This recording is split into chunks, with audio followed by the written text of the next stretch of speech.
Hello and welcome to session 4 of the Elemental Expo District Energy Series.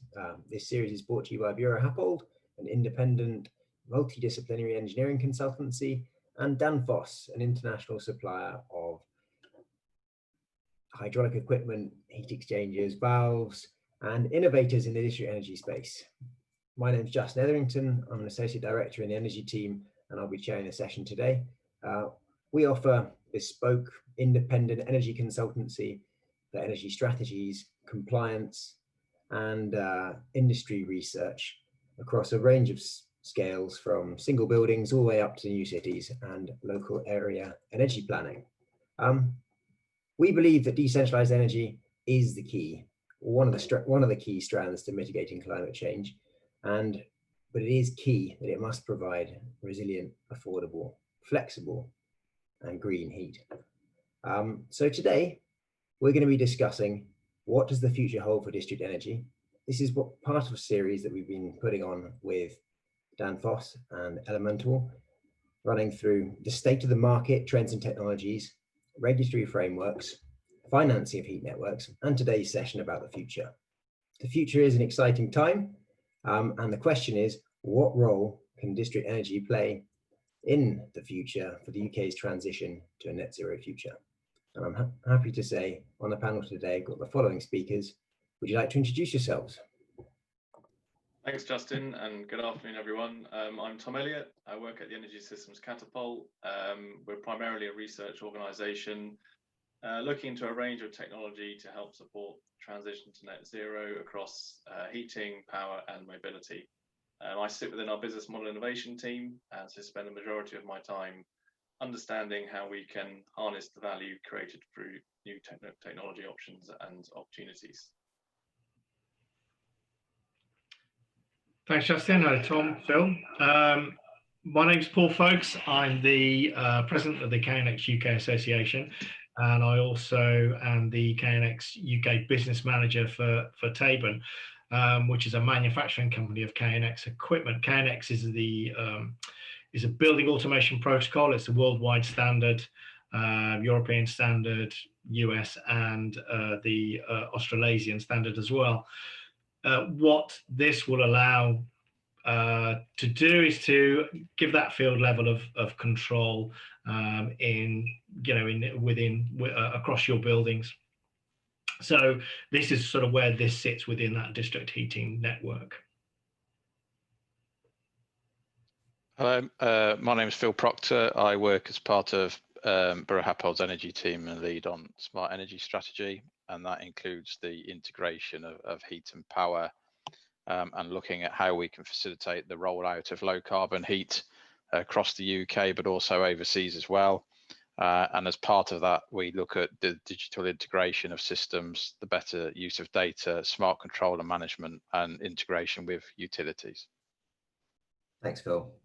And that's our panel for the discussion today. Really interesting mix of experience and industry expertise. I'm going to start the discussion today really on what we think the future of district energy is at the moment and the challenges that it currently faces. From a personal perspective, the challenge I'm seeing is the integration and transition from high carbon fuel sources and revenue generating sources such as combined heat and power into heat pump driven networks and waste heat networks, which maybe have lower revenues associated with them. However, they do allow us to deliver an increased amount of flexibility when combined with thermal storage. Tom, you've been doing some interesting work so far on innovative business models. I was wondering, what do you see as the future direction of the market? Well, I think firstly, decarbonising heat is going to be one of the biggest challenges along this journey. So heat networks do have a definite role to play. I think at the minute they currently account for about 2% of heat demand in the UK. But if you look at Committee on Climate Change's forecasts, they're predicting this will be up to 6% in 2030, amounting to around 30 terawatt hours, and even further, perhaps to 160 terawatt hours by 2050. So that's a big challenge, from where we are today. That's a bigger increase in volume. And I think for the business models to succeed, there are obviously a range of technologies which are available, but core to this is going to be ensuring that the end customer is getting something to be of value to them, which is better than what they're currently getting.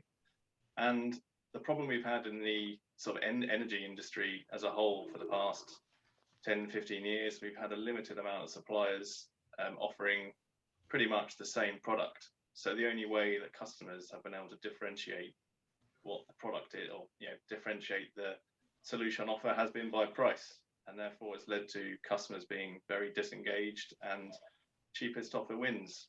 But I feel if we're to really get these business models up and running, they have to be customer centric, and where possible deliver additional value to the customer aside from just supplying heat.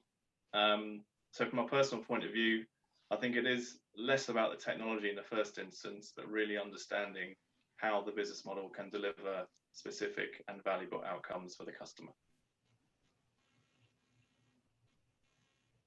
Thanks, Tom. Phil, how do you see that happening with the projects that you're looking at, and how would you interpret that challenge of price? We've been looking recently. We've been undertaking a couple of projects. One of them we've just started in the innovation space, actually, to look at exactly this point, because we're seeing that the rollout of distributed heat systems across the UK requires a number of different models to deliver it, as opposed to the traditional commercial models that have been used previously. And this is particularly the case when interfacing with and looking at domestic heat, and looking at affordability, looking at the right solutions, and looking at new commercial models to support the rollout of those systems, taking that consumer model into account. When we're appraising it from network utility cost perspective and cost to the consumer. And we're looking at cost of energy as well as cost of infrastructure.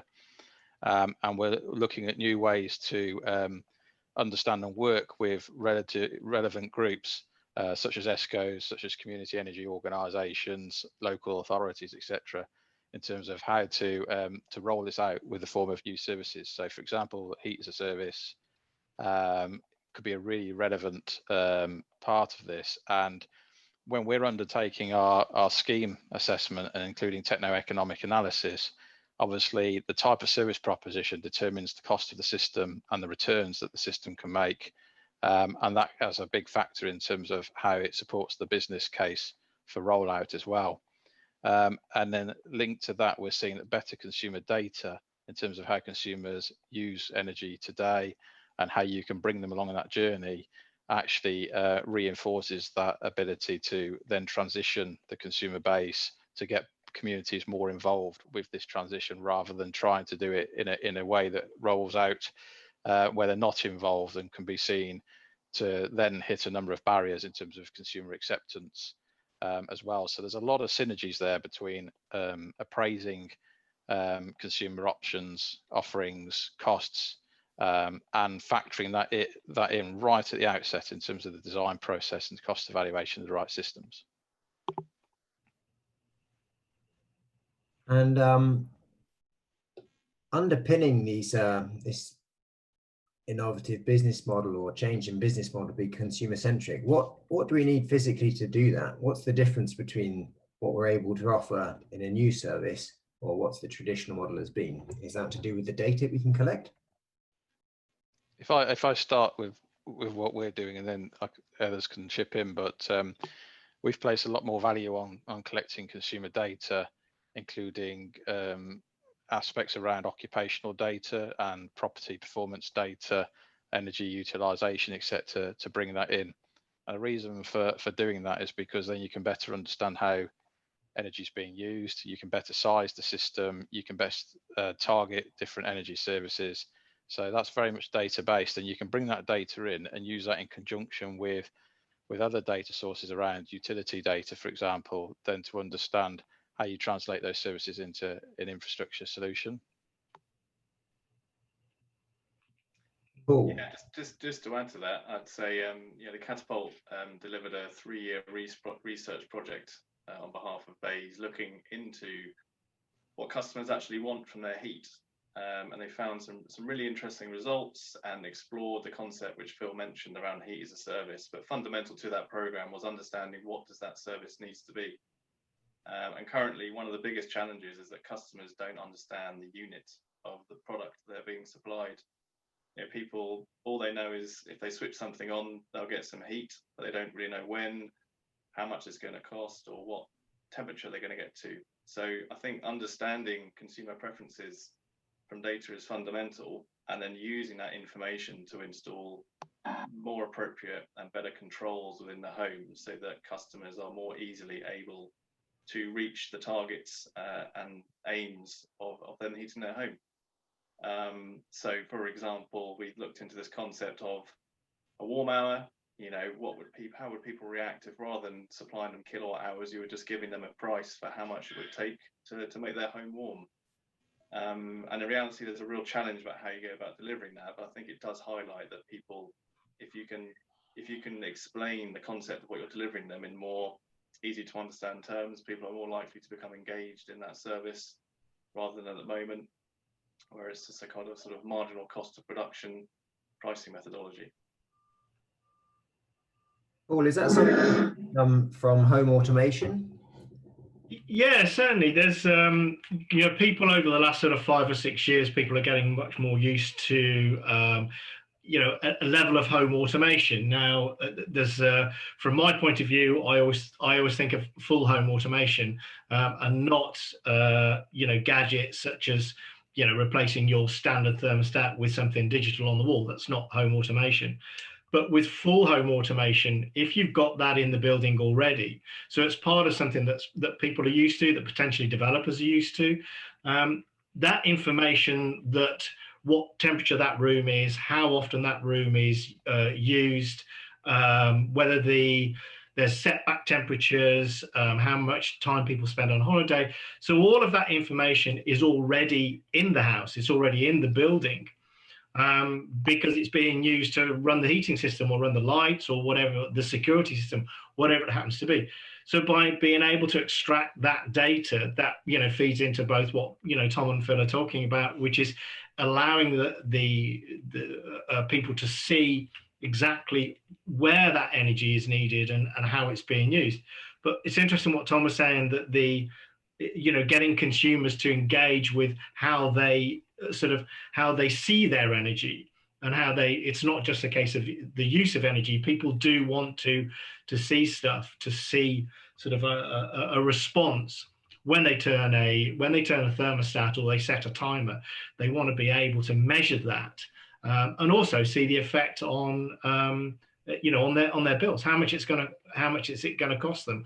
Everyone would like to have be able to just heat the whole house to a temperature all the time, but the reality is that we need to adapt room by room, space by space, and that's both the same at residential and commercial level as well. So being able to have access to that data, but it's data that's already there, it's already being used within the building. I think I'd just like to link to that and say that also we've been developing approaches to involve communities at an early stage through the development process of these schemes, because you've mentioned energy cost and consumer sensitivity to that, but there's obviously clearly going to be a nervousness around certainly certain consumer segments in advising them they will be transitioning away from their current energy model, whether it's a gas boiler or a traditional billing service or whatever it is. You can't simply assume that people will accept moving into a district heating system happily, or to distributed system through heat pumps, and just accept that, because there'll be a nervousness around, does this really lead to lower bills, or could it lead to higher bills? Will it change the way that I buy energy? So when we're designing systems, we're developing new ways that can use this information and work with local authorities and community energy groups and other groups to reflect the information back into the community, so that there's that early acceptance, brings them along the journey, and they can see what the transition looks like, and they can see what it means for them, so then they're more acceptable of that transition when it happens. Just to add to that, I think you're right in the community approach. I think involving people early on helps them to appreciate the benefits of what's happening. And I don't know who came up with this. It was a good saying that came out of the SSH2 research program, which was, when you go to a restaurant, you don't really care what oven your food's cooked in. You just care how the food tastes. And I think that's important to consider when thinking about outcome-based service models. So if a service provider was saying to you, I know, let's say I've got your data and I understand what you want from your heating, and I can guarantee you I'm going to give you that service. If we can switch to that kind of approach, it means there's less emphasis from the customer point of view on what the technology is.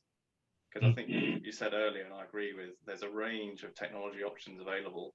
I don't think consumers are going to spend the time to sit down and work out what's best for them. So it is going to be up to industry and the service providers to figure out how they can deliver service models which guarantee a desirable outcome for the customer. You're right in that it's the consumer doesn't really care about how that heat is produced or how it gets there. They want to be able to turn that dial or set that clock, and for the heat to be available. So changing people's mindset is key. We get this very much just on that, moving away from something that not only consumers but also for us. For my customers, is that it's the developers, the builders, who look at it and say, why change something that they don't perceive as broken? Why move away from gas? Why move away from these simple systems that they know because it works? And they don't see that long-term objective, that long-term goal, that what we're trying to achieve. So if we can make it as the transition as simple as possible or as straightforward, so really there is no change, perceived change, then that is going to make our lives so much more straightforward. So just that's great insight there. Coming back to the consumer-centric part, Tom, that you were talking about, and Phil, you both mentioned it in the community approach, is really the future for district energy to commit to a level of confidence to the consumer such that the value proposition is competitive, is reliable and transparent. And then it's the challenge of the network operator to make it fit within that operational model. Because I think a lot of people's consumers' risk and fear around district energy is a monopoly element and the captive market. So it is really the challenge back at district energy to say, well, you need to start from a fair cost proposition that is competitive, that will give people what they want, and akin to the competition that you get in phone plans, and the confidence that you have effectively an unlimited data plan for a certain amount. Giving people that kind of standardized confidence. And then the challenge is to deliver, using your oven analogy, is to deliver the heat as best you can from an operational perspective without impacting the consumer. Is that where we're moving towards? Yeah, indeed, definitely. And I think given the historical unregulated nature of heat networks, there's always been a few stories which have made you cringe a little bit around the cost of heating and the contractual structure. But with the heat trust regulations being introduced at some point, we can hope that that's going to change. And ultimately, again, the value, different customers value different things. So there's always probably going to be a couple of things which are always top of the list, such as the cost or the ability to control the heating or the maintenance package which is included. But I think it's up to industry to start thinking about how they can understand what customers want from it, from data as we've discussed, and any other measures. And so on the project we're working on in Bridgend, where we're hoping to be using disused mine shafts as a form of heating for a heat network, the initial project at the moment is really about sitting down and speaking with the customers, understanding how we can collect data from the properties to start figuring out what they actually want from their heating, so that the value proposition is specific to them. But this transition, I don't think is going to happen overnight. It does need to be staged. So in the short term, it might still just be about price, offering them a competitive deal. But as you start to understand more about the heating schedules and heating habits, you can start to build in more bespoke service offers. And then surrounding that, to go back to Phil's point from earlier, is this element of community engagement. This particular project does have a strong community network, so that will be important, but even on other projects, such as the one in Gateshead, which is a local authority run project, they've really emphasized the importance of involving the community, potentially establishing some sort of, not profit share, but a part of the profits reinvested back into the community so that customers can see a wider benefit from their heating choices. We've seen a definite need as well to do more of a planned approach with these systems from a point of view of area planning, integrating a number of different stakeholders to work together as well. We've placed a lot of emphasis on the conversation so far on the community engagement. When you're looking at this from, let's say, an industrial and design process, it's very important to bring together stakeholders such as network utilities, such as the potential ESCOs that are going to operate and manage systems, local authorities, and interfaces to community to work collaboratively together, especially when you're talking about the type of consumer base that you've got, particularly in domestic, where you've got very many different consumers that are going to connect to the network. You need a certain connection uptake to make the system viable. You need backing and support and messaging probably from the local authority to deliver that. And also in conjunction with that, our approach now is to start to do a lot more work around modeling typical environments that these systems are rolled in. So no longer focusing just on the energy infrastructure itself or the heat infrastructure itself, but focusing on the heat infrastructure in the context of the environment it's being deployed. What type of urban areas or suburban areas, what type of rural areas in the case of off-gas grid communities, which are starting to be a focus point now, and how to effectively benchmark those areas, design solutions specific to the type of area, the type of consumer base, the type of properties, and look at the various different infrastructure elements to that, and then bring those stakeholders together to do this planned approach. We think that that's highly relevant, and that obviously relies on an integration of different digital and data services, as well as in conjunction with traditional infrastructure design approaches that have been used for many years up until now. Yeah, just to add to that, I'd just say I think we've seen in the past how when you try and gear planning rules and permission towards encouraging heat networks, you have the situation which resulted in London, where developers put in heat networks because they're incentivized or encouraged to do because of planning permissions, but they weren't always designed and built accordingly. So therefore, you either had undersized or oversized energy centres, peak residents having to open their windows because they were getting too hot, and everyone having to pay this kind of service fee, which was aggregated across the entire portfolio, no matter how much heat you were using. So I think that, to Phil's point, that local area approach is really important to understand where a heat network is appropriate and where it is suitable, ensuring it integrates with the wider local authority objectives. Just an interesting point there. We've not really talked about, I suppose, we've talked about price and how that's obviously very important. And one of the things that's very clear in the modelling and work that we do is there's only a fixed amount of revenue that you can reasonably extract from a heat scheme. You need to work backwards from that. I was just wondering, Paul, if in your experience in terms of full building automation, if there's any learnings that the heat network sort of community could learn about trying to implement the value of full building automation, because it is coming back to sort of the point that you're making as to why change something if it doesn't seem broken. People would always challenge what's the value of implementing this data collection. I was wondering if there's any learnings you'd be able to share. I think, yeah, possibly. You're undoubtedly very aware, but I think one of the key things, and it's something I've been battling for many years, and I'm not talking about 2 or 3, I'm talking about more like 15 years, is that because of that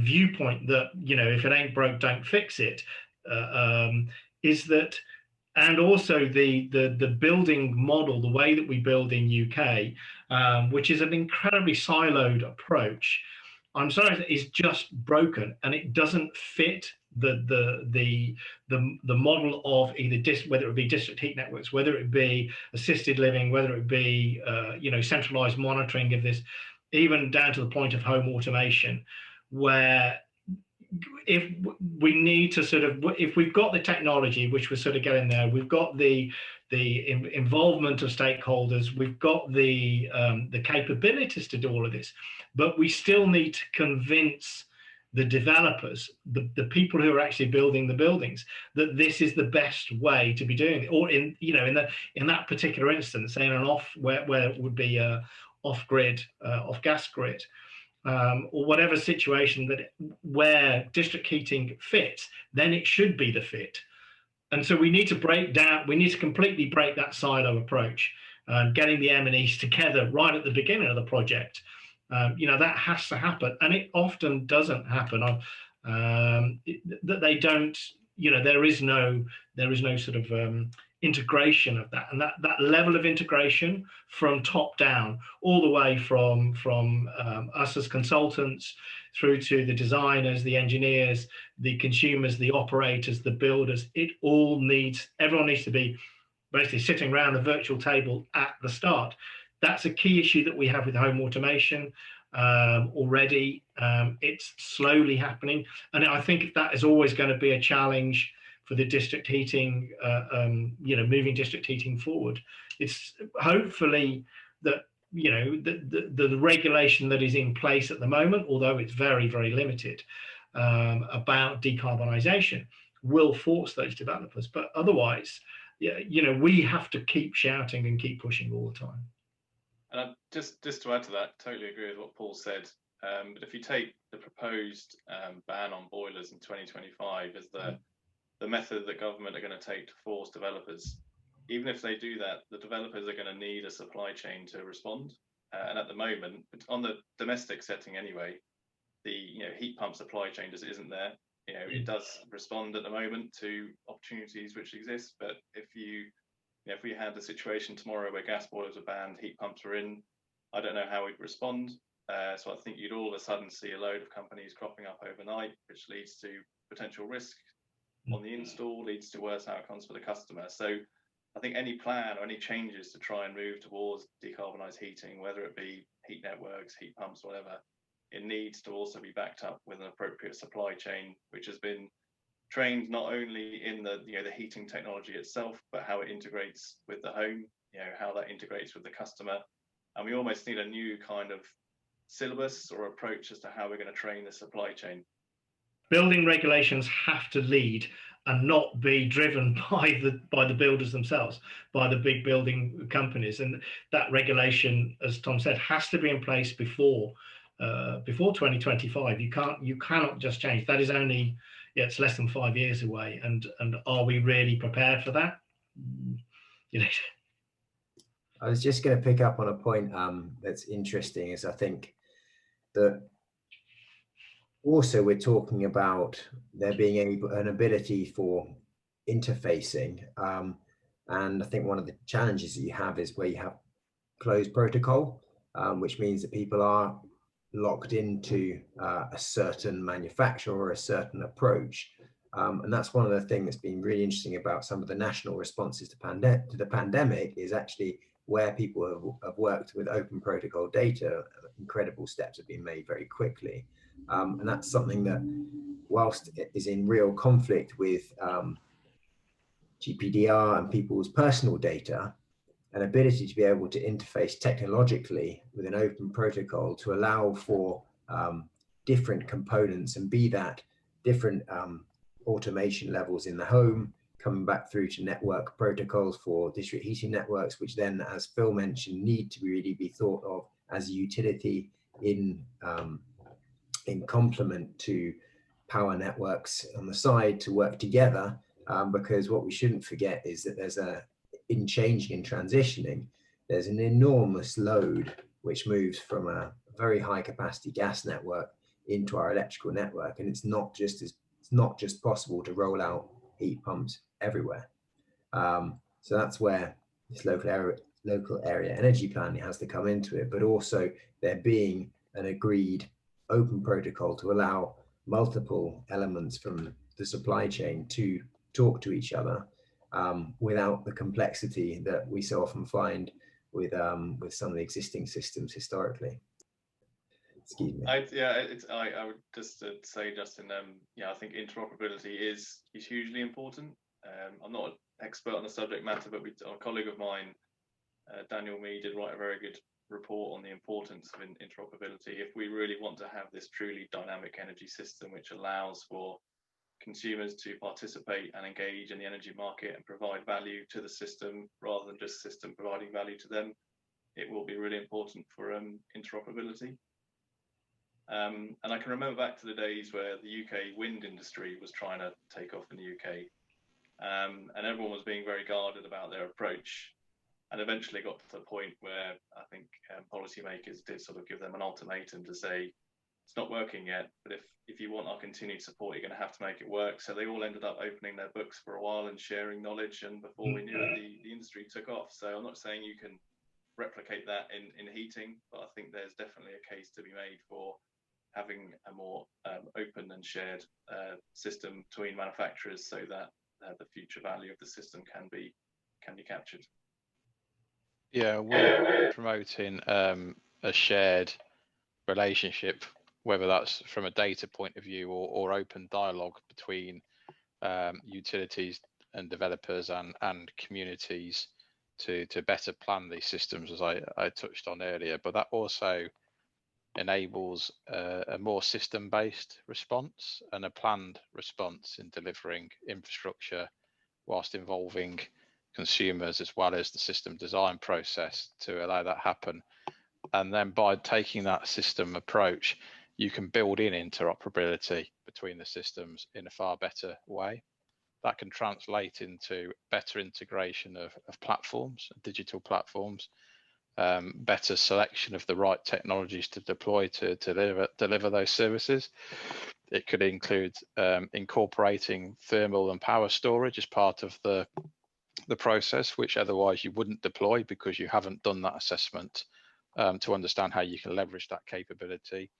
And it can include incorporating renewable energy and low carbon energy sources into the system as well. And all that leads to moving towards a smarter energy system that has far better interoperability and far better, stronger engagement between the various different system components to deliver that system. And I think that what we're seeing now is a strong evidence base of the benefits of doing that from all aspects, because that translates to a lower cost of energy, a better rollout, more enhanced services, so you can use consumer data to then offer better services to consumers, which is what happened in the mobile phone market, and now needs to happen in the energy market, and better and closer interaction between the network utility operators and the consumer, as well as energy suppliers and the consumer as well, through that whole process. Can I ask a question?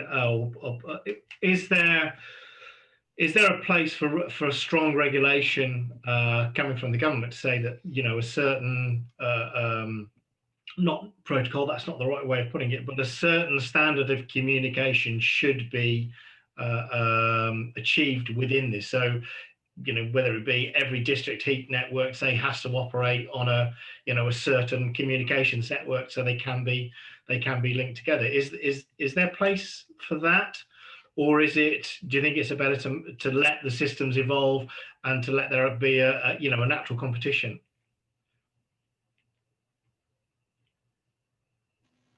Bill? I personally don't see any benefit in competition in that particular space. I don't think it gives anybody a competitive advantage at all. No. What we're seeing is that, you know, you've got organizations, integration organizations, aggregators, for example, are a good example of leveraging system flexibility and integrating into utility flexibility markets, etc.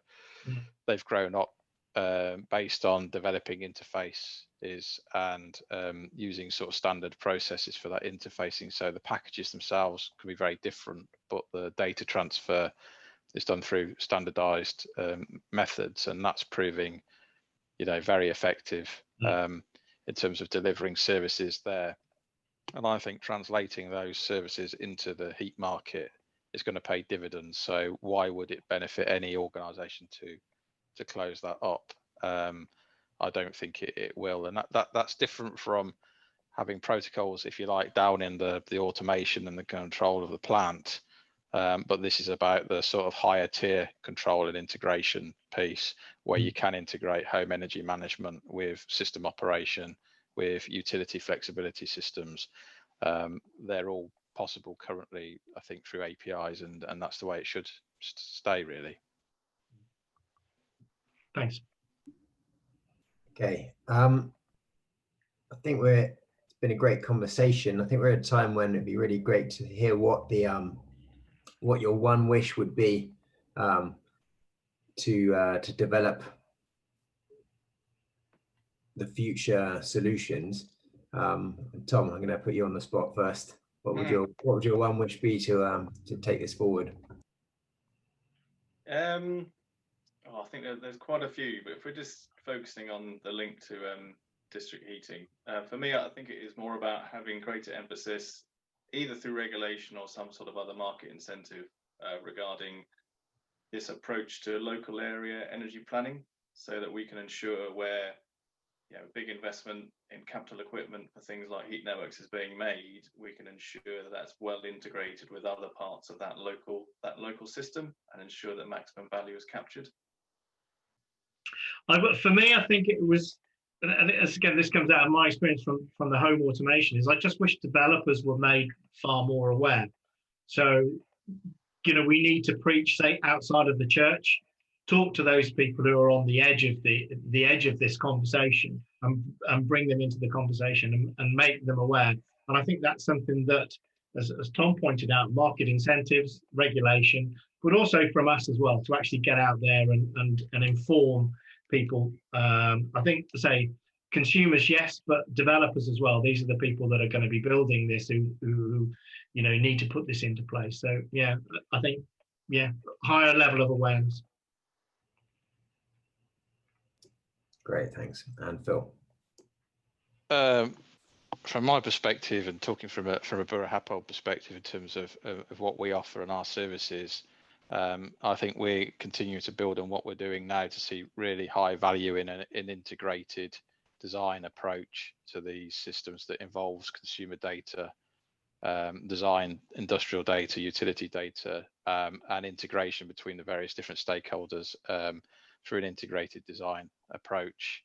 And that will ensure that we address the different areas that we've been talking about today, factoring in new abilities to offer consumer services, factoring in new ways to make and deliver energy to consumers, and factoring in better ways to design systems so they are more optimized, they are cheaper, and they meet consumer needs. That's great. Thank you very much, Phil. Very concise, perfect summary of the session, of the discussion, really.